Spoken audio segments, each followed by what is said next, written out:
और हमारे यहाँ स्कंद पुराण में जो 16 सोमवार के व्रत की महत्वता कही है,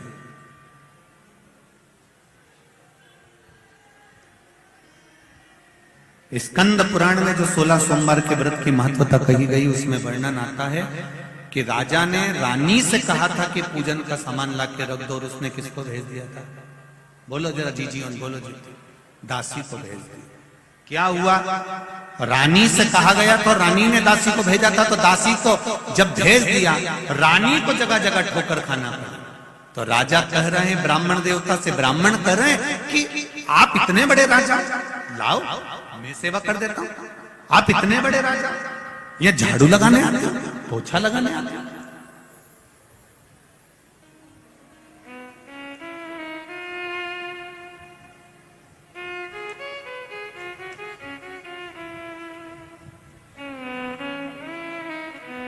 कई लोग बहुत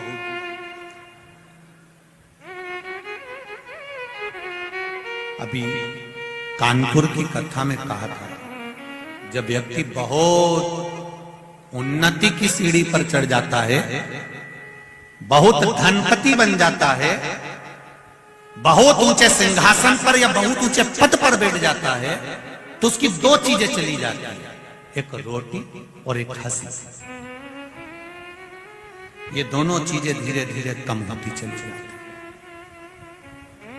रोटी खाने का समय नहीं मिलता और अपनों के साथ में बैठकर हंसने का समय नहीं मिलता, क्योंकि पद पद प्रतिष्ठा में इतना ऊंचा बैठ जाता, इतना ऊंचा बैठ, उसकी रोटी भी कम हो गई और उसकी हंसी भी कम हो गई।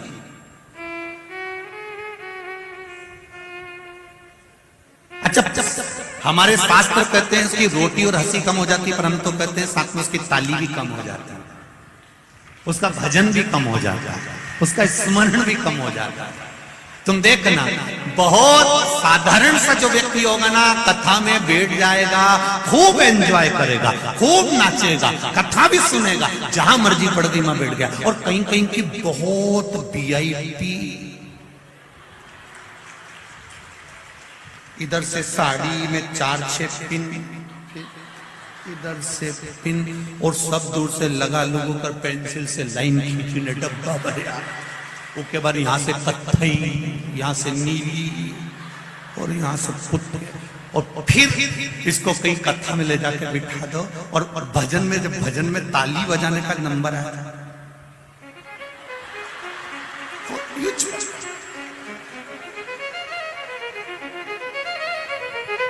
अब क्यों बजाए ऐसे? क्या इसको भगवान ने हाथ नहीं दिया? नहीं, परंतु हम भी यही। लोग कहेंगे बताओ, भगवान महाराज की कथा में ताली बजा रहे थे, इतना वीआईपी हो,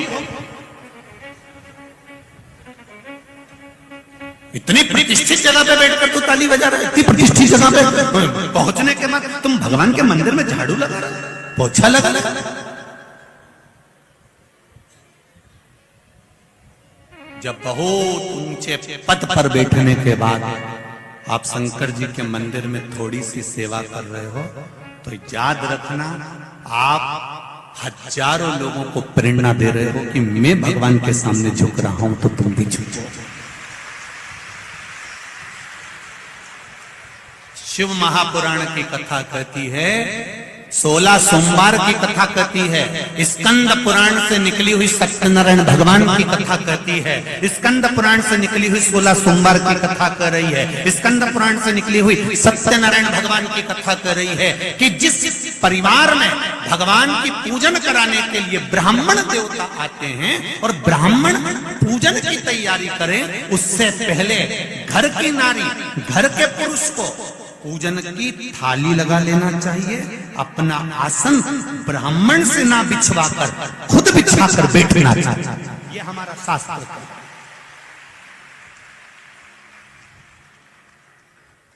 पर आज के जमाने में लोगों ने बिगाड़ दिया, आसन भी बेचारे ब्राह्मण देवता लेके चलते हैं, जजमान को यहाँ हम बिछा दे रहे, बैठ गया।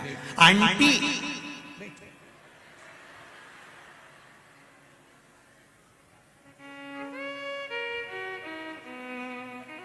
आंटी और बंटी सब सुन लो अच्छे से, आसन भी खुद लगाइए, पूजा की थाली भी खुद लगाइए। पूजन का विधान बाटे पर भले ब्राह्मण देवता जमाए, कलश ब्राह्मण देवता रखें, पर थाली स्वयं लगा कर रखिए। जैसे तुम्हारे यहाँ पर कोई अतिथि आता है तो टेबल पर पहले से काजू बादाम पिस्ता इलायची, हम जहाँ ठहरे हैं वर्मा जी के यहाँ, कल हम गए थे तो उन्होंने पूरा सामान जमा के रखा था। तो लगे कि नहीं लगे कि बताओ, कितने अच्छे परिवार है, कितना अच्छा घर है, यहाँ पूरी चीज इनने जमा के रखी, कितना सुंदर व्यवस्था करके रखी। अब मालूम पड़े तुम देव अधिदेव महादेव का अभिषेक करवा रहे हो, शंकर जी की पूजन की तैयारी कर रहे हो, शिव जी का पूजन करना है तुमको, और थाली तुम दूसरे से लगवा रहे हो। शिव महापुराण की कथा कहती है, एक अपने घर की तिजोरी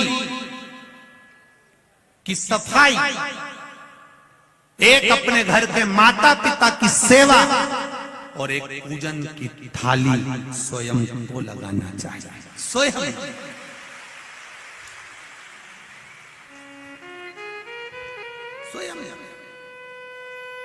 घर के माता पिता क्या करेगा दादा? भेरू पूरा सिंदूर चढ़ा के चले जाएगा, पूरा दिखेगा ही नहीं तेरे को। तो देख, अब नौकर से कहो कि घर की तिजोरी की सफाई कर दे, करे हो, सब साफ कर जाएगा।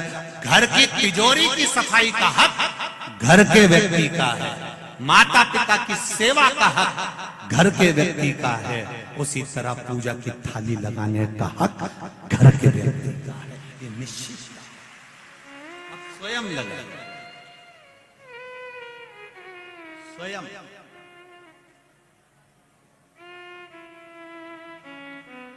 एक पत्र आया है, देखिए।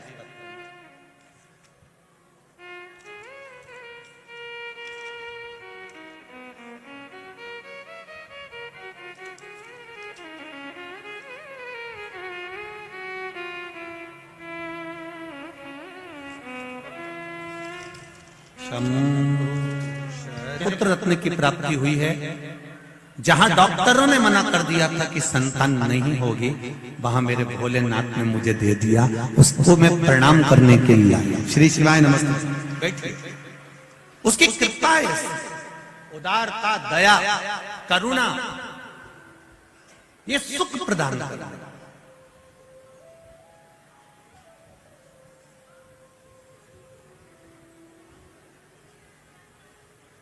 बेभव का सुख, सत्ता का सुख,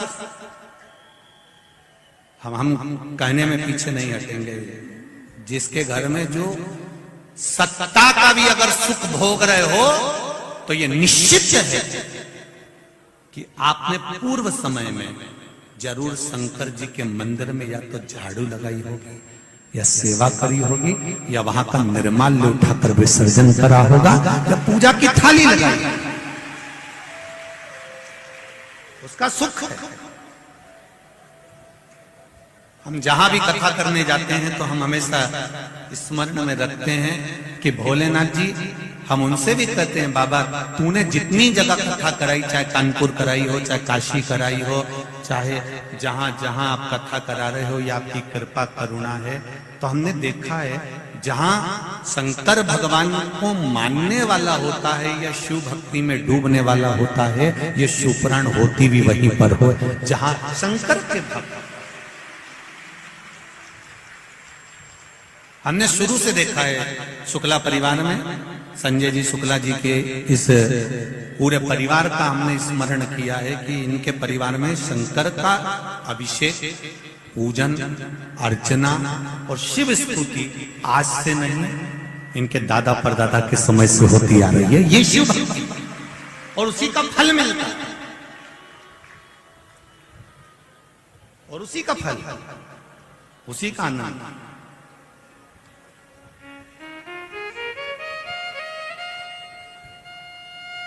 महाराज जयध्वज ने कहा, ब्राह्मण देवता मैं शंकर जी के मंदिर में झाड़ू लगाता हूं, पोछा लगाता हूं, इसीलिए मेरे को आज राजा का राज्य पाठ मिला हुआ, राज्य पाठ मिला, मैं नहीं छोड़ूंगा नहीं। तो भगवान के मंदिर में सफाई करना क्यों नहीं छोड़ते? शिव मंदिर में झाड़ू लगाना क्यों नहीं छोड़ते? शंकर मंदिर में पोछा लगाना या निर्माल्य उठाकर विसर्जन करना क्यों नहीं छोड़ते? महाराज, पूर्व समय में मैं ब्राह्मण था। जिस ब्राह्मण को मैं उस समय पर रेवत ब्राह्मण था, और रेवत ब्राह्मण एक ऐसा ब्राह्मण जो पूजन नहीं करा सकता। मैं रेवत ब्राह्मण था। नरसिंह पुराण की कथा कहती है कि मैं रेवत ब्राह्मण था, और रेवत ब्राह्मण था, मुझे पूजन का अधिकार नहीं था। मैं पूजा नहीं कर सकता। मैं भगवान की आराधना में कहीं किसी स्थान पर बैठकर जजमान को बिठाकर पूजा नहीं, पर मैंने धन के लालच में, धन के चक्कर में पूजन कराना प्रारंभ कर दिया। मुझे धन मिलने लगा, पैसा मिलने लगा, पर मैं रेवत था माना, पर मेरी बुद्धि भगवान में नहीं रम पाती थी। मैं वेश्यावृत्ति में लगा रहता था, जुए में लगा रहता था, गलत काम करता था, गलत चीज में डूबा रहता था। एक बार मैं किसी जगह पर पूजन करा कर आ रहा था। पूजन करा कर आते आते मैंने एक सुंदर स्त्री को देख लिया। मेरे पास में पूजन का जो झोला था, पूजन की जो पोटली थी, उसमें बहुत सारी सामग्री थी। जरा ध्यान से सुनना कि मंदिर में केवल सफाई करने से क्या मिल जाता है, केवल निर्माल्य विसर्जन करने से क्या मिल जाता है, केवल मंदिर में आप साफ रख दो तो उससे क्या प्राप्त हो जाता है। राजा कह रहा है, जयध्वज कह रहे हैं, ब्राह्मण देवता, मैं पूर्व समय में एक ब्राह्मण था, रेवत ब्राह्मण था, और मैं ब्राह्मण पूजन कराने का मुझे हक नहीं था उस समय, पर मैंने पूजन कराई, इकट्ठा करा। एक बार पूजन करा कर आ रहा था, मर्द में से एक सुंदर स्त्री निकल कर जा रही थी। उस स्त्री को मैंने देख लिया, जबरन पकड़कर उसको टूटे हुए खंडेरे की ओर लेकर गया। मुझे नहीं मालूम था कि ये शिव जी का मंदिर है। मैं गलत कार्य के लिए उसको लेकर गया था। मैंने जब अंधेरा देखा, तब अपने पात्र में से, अपने वस्त्र में से थोड़ा सा घी जो लाया था यजमान के यहां से, उसको निकाल कर अपने ही उस पात्र में से थोड़ा सा कपड़ा निकाल कर फाड़ कर दिए में डुबो कर उसको जलाया। गलत करने के लिए गया था। उस नारी के साथ में मैं गलत कर्म करना चाहता था। अपना वस्त्र उठाकर मैंने मंदिर का वो फर्श, मुझे नहीं मालूम कि शिव मंदिर है, और उसको मैंने साफ किया, और गलत कर्म के लिए मैं वहां बैठा। इतनी देर में सामने से राजा के दूत आ गए। उनको लगा कोई इस खंडेरे के अंदर फंसा पड़ा है, और लगता है कि कोई ना कोई हमारे राज्य का निंदक होगा, खबरी होगा। जानकर वहां पर राजा के दूत आ गए और उन्होंने मुझे मार डाला। शिव मंदिर में ही मेरे प्राण चले गए।